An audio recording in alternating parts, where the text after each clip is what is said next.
when I started this business with my brother, it was the first time I ever felt something that I was good at. So because I felt that, I got so passionate about it.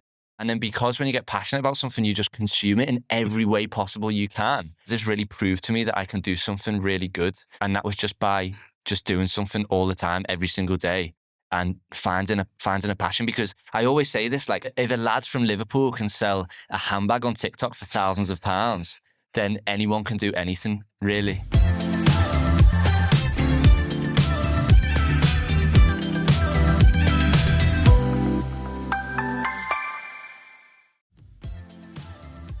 Have you ever wondered why some brands grow exponentially, building legions of passionate fans that live and die by their logos, and some, well, don't? I do, all the time, and that's probably because I'm a massive brand nerd, but I believe there's a secret sauce at the core of every remarkable brand, a formula that sparks the growth of passionate communities of superfans, building a business and a reputation that will last for years to come. In this podcast, we tap into the greatest marketing minds in the world as they share the exact tactics and strategies used to build the world's greatest brands, dropping actionable insights every brand builder can apply. My name is Paul Archer, and I'm a specialist in brand advocacy and word of mouth, having consulted for hundreds of brands on a topic. Co-hosting with me is the wonderful Verity Hurd, expert on the bleeding edge of social media. It's time to learn and build brand advocacy.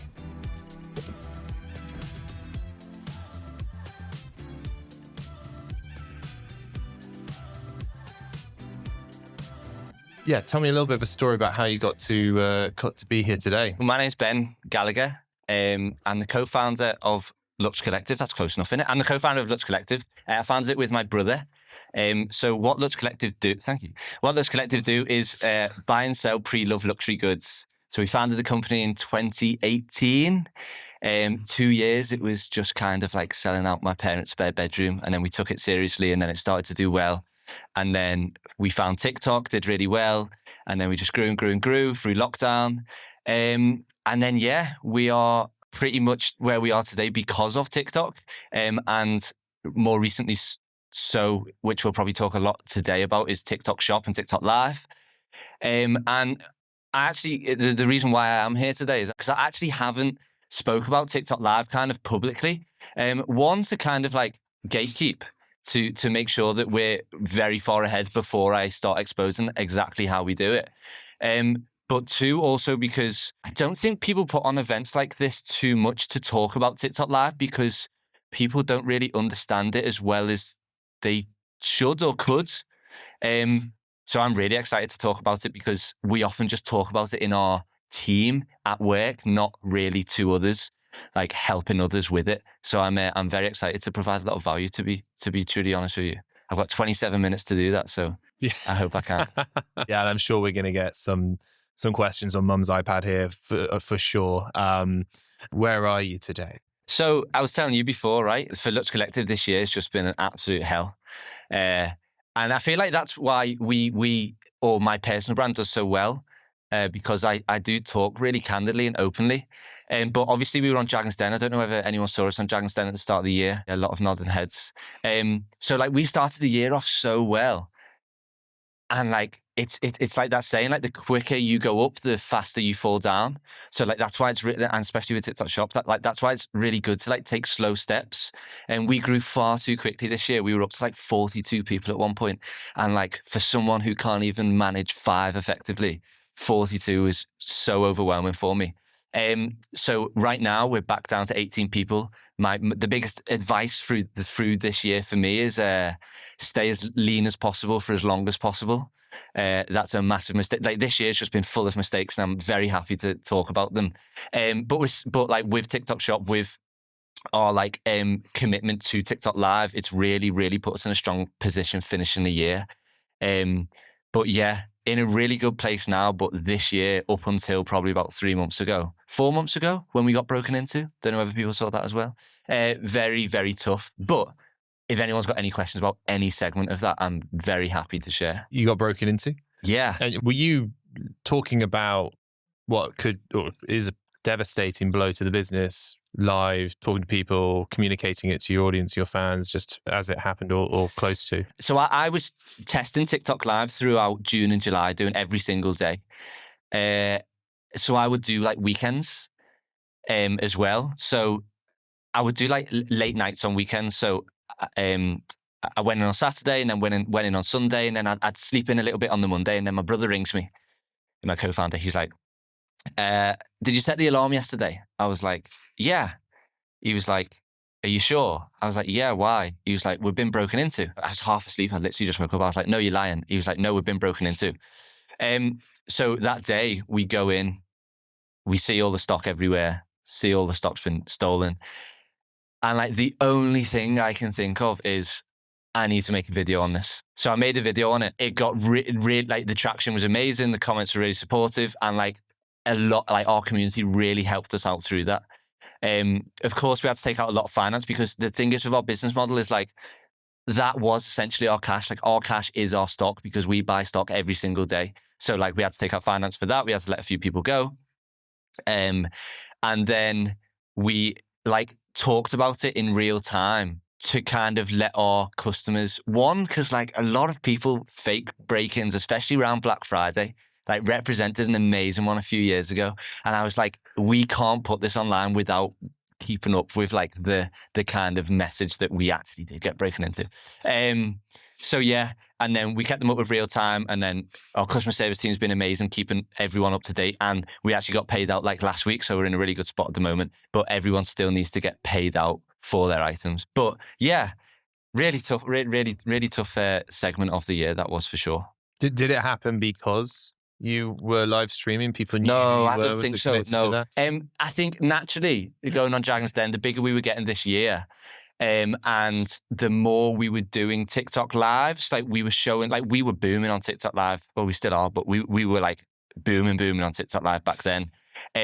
So like we were just at the forefront of everyone's phones, everyone's attention. So like we were all, we knew this when we first started, like we were always going to get broken into. It just happened to be that it was this year that it happened. So that's life. Just to rewind a little bit, you sell luxury handbags. Yes. You don't strike me as the kind of guy that That's really wears a lot of luxury handbags all the time. Like, how did this come about? Yeah, no. And so we will get to TikTok. Don't No, worry, so- we'll get there.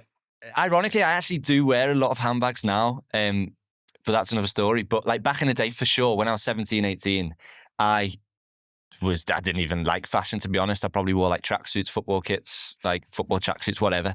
And like, I think I was really lost in high school. So like sixth form, probably more so, like 16, 17, 18. So when I started this business with my brother, it was really like, it was the first time I ever felt something that I was good at. So because I felt that, I got so passionate about it. And then because when you get passionate about something, you just consume it in every way possible you can. I just really love fashion now. So it wasn't like, I don't want to sound like it was a saving grace for me, because I wasn't like on the worst track in the world, but it was like, it really, like Luxe Collective really proved to me that I can do something really good. And that was just by just doing something all the time, every single day, and finding a passion. Because I always say this, like, if a lad from Liverpool can sell a handbag on TikTok for thousands of pounds, then anyone can do anything, really. That's the most motivating thing I've ever heard. That's the perfect segue. I mean, you've just sold a particular bag for a huge amount of money on TikTok for the first time this week, right? Can you tell us about that? Yeah, so we broke the record in the world for selling the first Kelly on TikTok Live. That's not completely true. So it is. No, it is. Like, it's probably more impressive. It is. But it's only because TikTok, there was a cap at £4,000 up until about 4 weeks ago. 2 weeks ago. So before that, we used to still sell them on TikTok Live, but we used to just send them to our website. So we still, and they were for more expensive. So we sold a Birkin for £12,000, another Kelly for £8,000. So like the actual registered one was the one last week, a Kelly for £6,950. And because they raised the limit, because we were telling them we're selling bags for tens of thousands of pounds and you're not getting any commission on this. So yeah, they put that up because of us, which is pretty cool. That's amazing. And like, what is it that you think is the secret to this? Like, what has changed on TikTok that means that you can get out there and sell a £6,000 bag? I say this to everyone, like, it doesn't matter what you're selling on TikTok Shop, whether it's a £7,000 bag or a £20 t-shirt. On socials, people don't come on to buy. On TikTok, people don't come on to buy. They come on to consume content. Like, the last thing they're thinking of is buying. So what you need to do is you need to give them an offer they feel stupid saying no to. Like that phrase, it was from Alex Hormozy, I think, in his book, $100 million offers. Yeah, $100 million offers. Give people an offer they feel stupid saying no to. So if we're putting a Kelly up for £7,000 and we're saying to them, you can save 10%, you're getting 700. My math is terrible, but that is a simple equation. I should know that. £700. That's awful. £700 off. People are going to feel stupid saying no to that. And like it's the same for a £500 bag if we give you £50 off or £60 off. Because like if you give them something that they don't think they're going to get in the future, then that's what encourages the sales. So like, although people talk about selling luxury brands on, like we're a luxury brand on TikTok, we're not actually a luxury brand. We just sell luxury brands. So for luxury brands, I do agree that it is quite a lot harder to sell on TikTok, but the theory still goes, give the user an offer they feel stupid saying no to, and that's how you win on TikTok Shop. That is it. And are you the number one host on this? Do you have a team of people who are getting online? Yeah, so like I was saying before, I did it for 30 days, every single day. It was about 45 days, every single day for 5 hours a day, Monday through Sunday, because we were in a really tough position financially and revenue-wise. We weren't where we needed to be. So I was like, this needs to work. But also two, kind of like proof of concept. If I can do this, then yeah, the people we get in might not sell as much as me, but we can build a team that like maybe 2 people can sell as much as I can sell, or 3 people can sell as much as I can sell. So yeah, now I don't do it at all. And I've hired a team of like 6 people. So a TikTok manager, hosts, and then moderators as well. And they're just our bread and butter every single day. It's like clockwork. They come in, they do a show, they go home. They come in, they do a show, they go home. Another thing that sounds like very repetitive, but another thing is why we win on TikTok Shop is that every single show you do, it needs to offer something that another show didn't. So like for us, the reason why we're winning so much and our competitors aren't is that we get in new stock every single day. So 50 to 100 items every single day. So there's a reason why people come to your show. It's exactly like organic content. Give people a reason to come to your show, or give people a reason to watch your video. So Monday through Friday, we upload new stock every single day. There's the point of value for the customer to come. On Saturdays and Sundays, it's not. We don't offer new stock. So when we were doing our testing phase, we were like, okay, we need a reason why people come on Saturdays and Sundays. So we started doing auctions. We started doing double discounts. We started doing free delivery. We started offering something that we didn't offer during the week. And that's a really, really strong point, because it's like, yeah, you might not have new constant stock that you can show, but you can definitely switch up the show, because we do that as well, if that makes sense. Think about it. So this is a channel. Interesting, you talked about shows. We were kind of harking back to a media format a few generations ago of TV, right? Yeah. And it is very similar to that. Like, is there a cap to this, or do you think that you've only just started? No, I think social commerce is like I might be crazy, but I genuinely think it's like the future of shopping. Like, why wouldn't it be? Like, it's kind of like back in the day when people were shopping over the internet. Like, I wasn't around, but from stories I've heard, people were like really apprehensive around shopping through the internet. It was like another world. I just feel like identifying the same patterns over a cycle. It's like, well, if that's what they were feeling back then people are feeling like this back now, and it's going to be what Amazon is. But it's so interesting, because like Amazon is this one company, whereas TikTok is like democratizing it for individuals to do. So it's becoming even easier to shop through a platform, even easier than the internet. Is there a world where you can democratize what you do? You are a single channel. Is there ways that you can get other people with multiple channels? You know, Luxe Collective 1, Luxe Collective 2, or Luxe Collective Johnny, Luxe Collective Sarah, since there. For sure. However, with us, because we don't have like thousands and thousands and thousands of units of stock, we only have one of each one.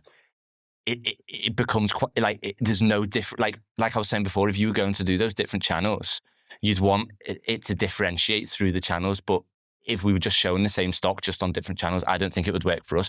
But 100%, that is a strategy for someone with a lot of SKUs, a lot of followers. If say they have brand ambassadors, that they could have their channels. Because we thought about this idea of like just hiring, like creating a TikTok page, hiring influencers, and just get them to sell from their bedrooms. But because and I don't think that would work for our model, but it would definitely work for certain models out there. So like an influencer, can someone shout out an influencer's name? Alex Earl. Molly May. I'm going to go with Molly May because that came from the audience. Yeah, sorry. I don't really know who Alex Earl is anyway. So pretend Molly May was like 10 years ago when she wasn't Molly May. Like she was a small-time influencer and she was a brand ambassador for, say, Pretty Little Thing. She just creates a new channel being Molly May Pretty Little Thing. And then she could sell the latest collection or just come on and do a show. I think that's a real good strategy for a company to do that has thousands of SKUs. I just don't think we can do that. Dovey, we still got questions here as well. If you've got anything for Ben, you put it in and I'll be asking them. We had a question earlier that I actually would like to put to you, which was like, do you think TikTok Shop can devalue a brand? Hey, it's me again. This podcast is sponsored by Duel, which is it's my company, actually. Duel is the leading brand advocacy platform used by the top retail consumer brands, including Unilever, Charlotte Tilbury, Elemis, Loop, and about 50 more, to manage, measure, and scale their advocacy, member, affiliate, creator, and brand ambassador operations. The platform offers unparalleled scale for complex brands by automating 9 out of 10 of the standard advocacy management activities and allowing them to focus on arming their advocates with the right tools to tell the brand story and drive social commerce. They can grow faster for less.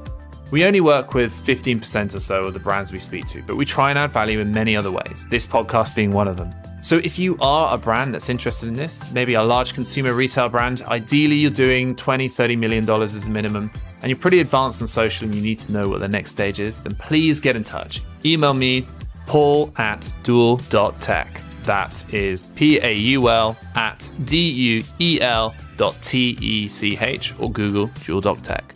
Brand. Like example, P. Louise and QVC style. I think so many people say this about P. Louise. Like, I think she's so sick. Like, I really love her. I think people are just hating on her because she's doing it the best.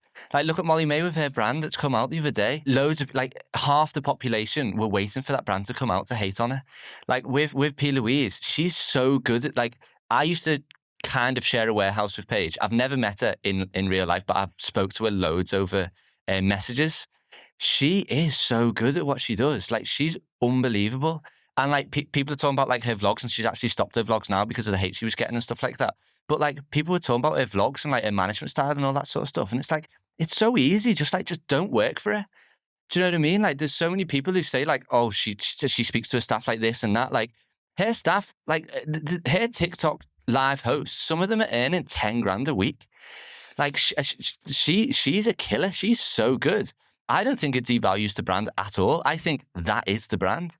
Like, the brand is what you make it, and she's making it that brand. Like, she's got the world record for the amount of US dollars on a TikTok live. Like, I did the Mitchell one with Mitchell. I was like on for an hour with him, and he did like $1 million. And then Paige does it a week later and does like 3 million or something like that. Like, she's a killer. Like, I don't think it's devalue brands, and I think there's a place for everyone. And I think it's the exact same as social media when it first started. So many big brands never went on social media because they thought it would devalue the brand. I think a great version of this to look at most recently is like, how many years has organic social media now been out? Like 15, 20 years, something like that. Like, Diet Coke have only just switched up their strategy from posting still images of a can. Like, they've got just some like early 20s Gen Z girl to run their Instagram page. And like 5-10 years ago, they thought that would have devalued the brand, when in fact, if they would have done that 5 or 10 years ago, they would have been so far ahead of everybody else, but they're not, because they never did it. I just think it's sorry, I'm getting quite passionate about this. I just think it's an easy excuse for slow moving brands to be like, no, we're not trying it. That's what I think. If a brand doesn't adapt to this is about to be 42% of their online revenue. Like, you're about to lose 42% of your revenue. And if a brand can eat that as a hit, good on them. But most of them aren't going to be here in 5 years' time if that becomes the way. Yeah. They can't adapt to it. So we went on TikTok live 6 months ago, July. Again, math's not my strong point. And it's already 34% of our revenue. Wow. It's crazy. You were saying like, okay, it's about not devaluing a brand, and every brand should be getting into it. Is that true? Every brand? Is there a particular type of brand that you think be like, probably won't work? Not really, but like, even if it doesn't, just try. Because like, do you know what I mean? Like, again, using organic social and TikTok. And that's why we grew so much early on, because no one was doing TikTok. Like, social commerce is actually quite old. Like, I feel late on it because it started 2 years ago or 3 years ago, I think it was, through TikTok. But we were never allowed to do it because there was so many regulations around pre-loved goods for condition and luxury goods for authenticity. And they only passed it 6 months ago. So like, I feel late to the game on social commerce, even though we're like the best in the UK for doing it. No, like, again, with organic social, like, there's a strategy for everyone. You just have to find what that strategy is for you. It's that Jordan Peterson quote, quite a controversial figure, but I just love the quote. In order to master something, you need to be prepared to act like a fool. These big brands, because they've got such a reputation, they feel like they need to be experts at everything they do straight away. But like, that's just so like that's never going to happen. Can you sell software? Asking for a friend. Can I sell software? Could you sell software in social commerce, do you reckon? TikTok Live? Someone commented this on someone said this, because I said I was coming here, I was doing this talk. I know a lot of people on my LinkedIn won't be coming to this talk. If anyone's got any questions, put them in the comment section, I'll answer them. So someone said, how can you do retail SaaS? Is that retail sales as a service? Is that what That's software as a service, yeah. Yeah, so he's like, retail software as a service. Any ideas for TikTok Shop? And I said, no, sorry, I don't. I said, I don't know. But that's because I don't know. Like, I didn't want to say something that I don't believe in, or but I don't think that's to say that you can't do it. I think he knows the space better. Like, I know social commerce space better than he does. He knows the software as a service. Is that right? Software as a service space than I do. Like, if we spent an hour together, I'm sure he could come up with a strategy for sure. Maybe we'll chat later. Right. So I quite like this. This is a question from Lauren, which is like... Sorry, again, just on that. How do you sell it normally? With difficulty. Yeah. For very long periods of time. I think you just got to do good work. It all comes through word of mouth at the end of the day. I think that's something which is interesting about probably how much of your followers that go and watch you is probably they're there because someone told them about it.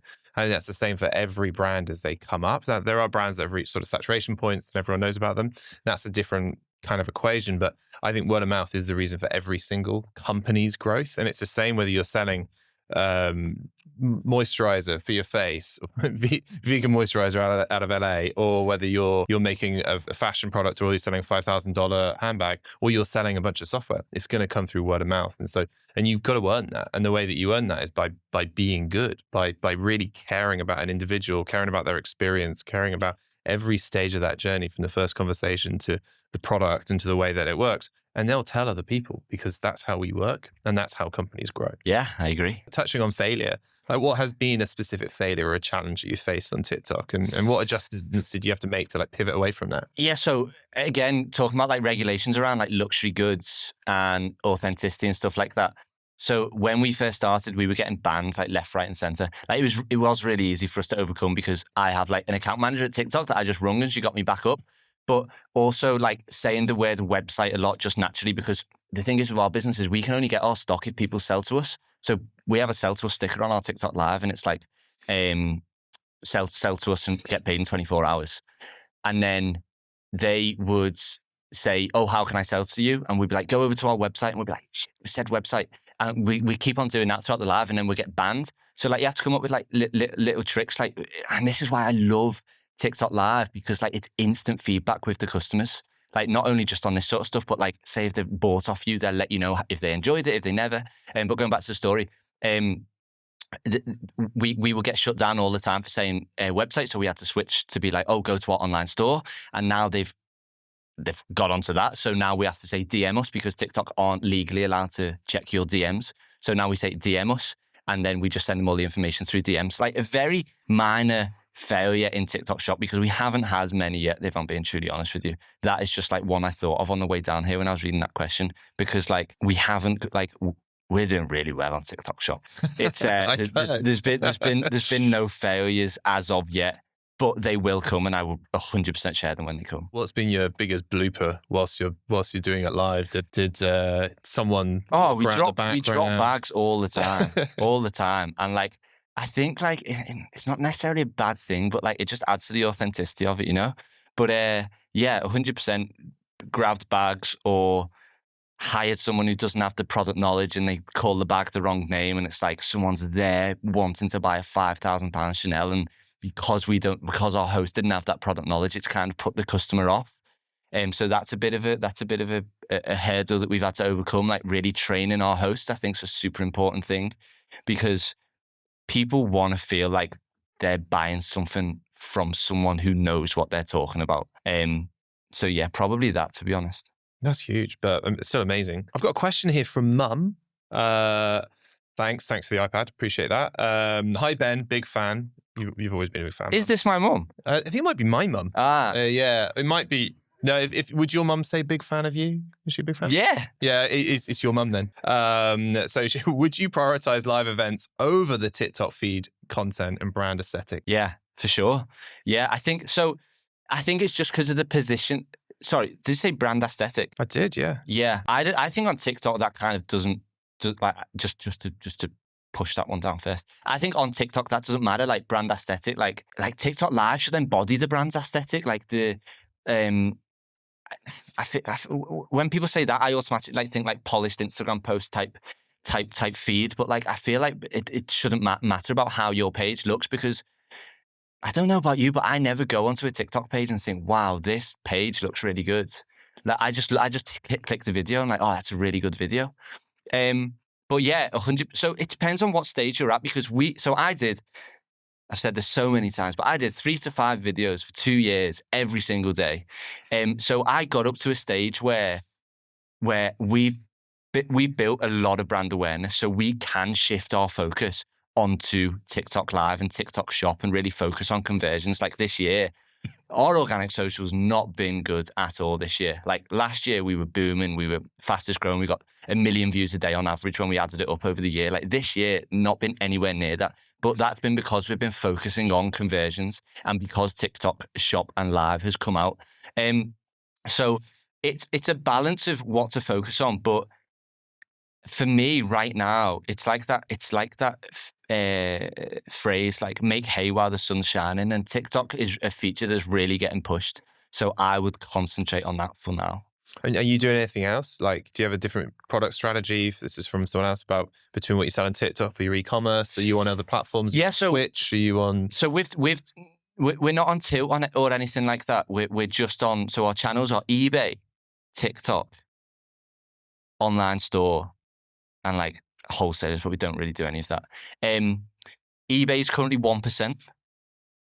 TikTok is about 65%, and online store is 64%, and TikTok is 34% of our revenue. With TikTok, we just use that as kind of like we'll give a discount on there, so we'll negotiate on TikTok Live. People on our website just pay full price. That's the only real difference in strategy because, like I said, you have to give people an offer they feel stupid saying no to on TikTok to get them to buy. Whereas on your online store, saying online store to not get banned off TikTok has made me say it in real life now.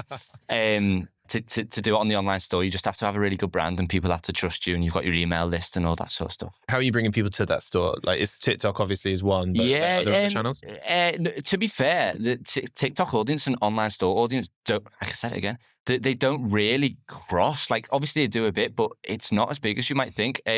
Email list, Instagram is a massive push to the online store. LinkedIn, I would say surprisingly, a lot of people from my personal LinkedIn go to the online store. But yeah, email, Instagram, and maybe a little bit of LinkedIn. So not too diversified, to be honest with you. Are you excited about something else? You experimenting with other platforms? My podcast, I was like, I'm going to plug my podcast when I Do come it. off here. Yeah. Which is now ranked above this podcast. That's cool. You've been doing it for like Is 5 it? minutes. We've been doing it for 2 years, but that's fine. Whatever. Well, sorry about that. Yeah, other channels for me, I just love building my personal brand. So I've just moved to London, which is cool. Just signed with an agency, which is cool.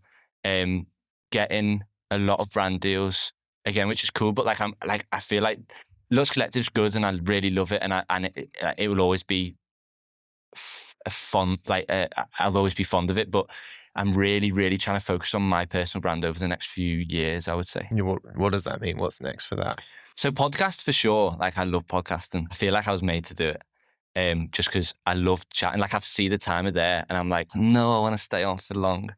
It's all right. I mean, I haven't even looked at the questions, so we're in control. We can go over. So I love talking, but also there's not a fashion podcast in there's not a space for a fashion podcast like mine. Like that's why I wanted to make it, because there's the Diary of a CEO that tells fashion founder stories, but like there's so many stories in fashion that like you get the George from Represent and the Ben Francis from Gymshot going on Diary of a CEO, but like the Refies in the beauty industry as well. Like the beauty is an industry I'm really interested in as well.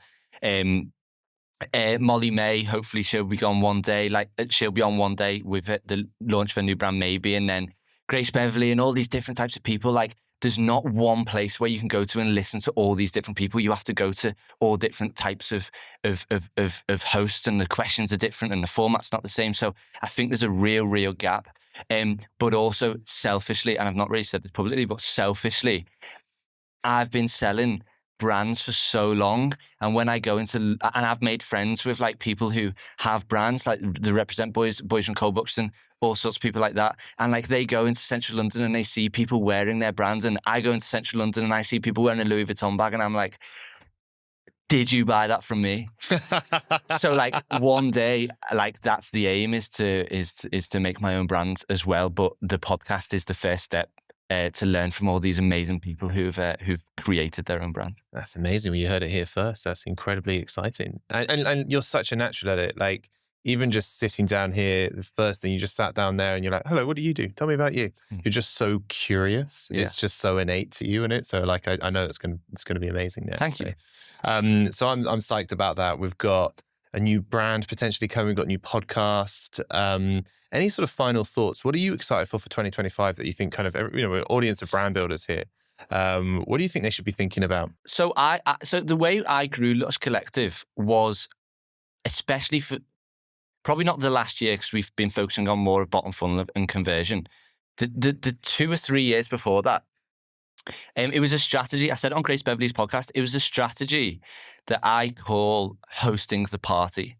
So if you're like finding no traction of what you're building and what social media content you're creating, the easiest way to grow an audience is something called hosting the party. So it basically means just talking about, because like people get stuck for content ideas. So like you don't, it's also like the strategy of document, don't create. It's like just speak about what's happening within the industry you're in, and then just plug your product every now and then.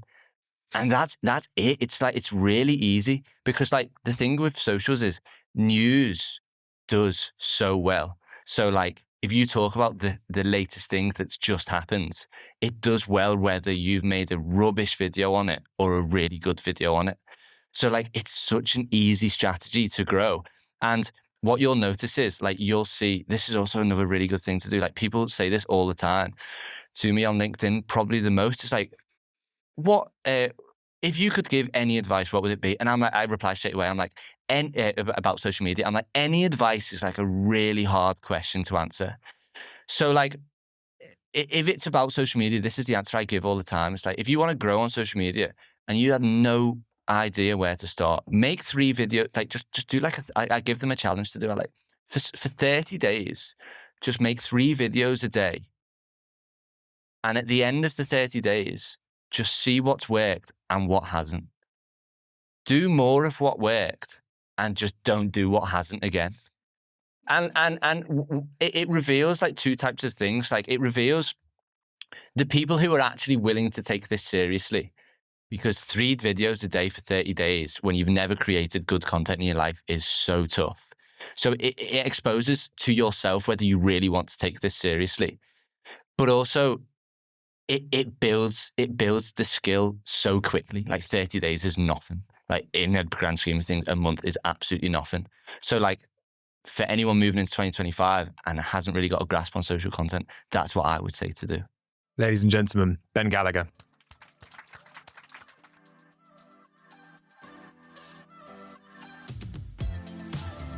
That was another episode of Building Brand Advocacy, the world's top brand building podcast. To find out more about building brand advocacy and how this podcast is part of a bigger plan for our brand building cookbook, then make sure to search for Building Brand Advocacy in Apple Podcasts, Spotify, Google Podcasts, or anywhere else that podcasts are found, and make sure that you click subscribe so you don't miss any future episodes. Thanks to Duel for sponsoring. To find out more, go to www.duel.tech, that's duel.tech. And on behalf of the team here at Building Brand Advocacy, thanks for listening.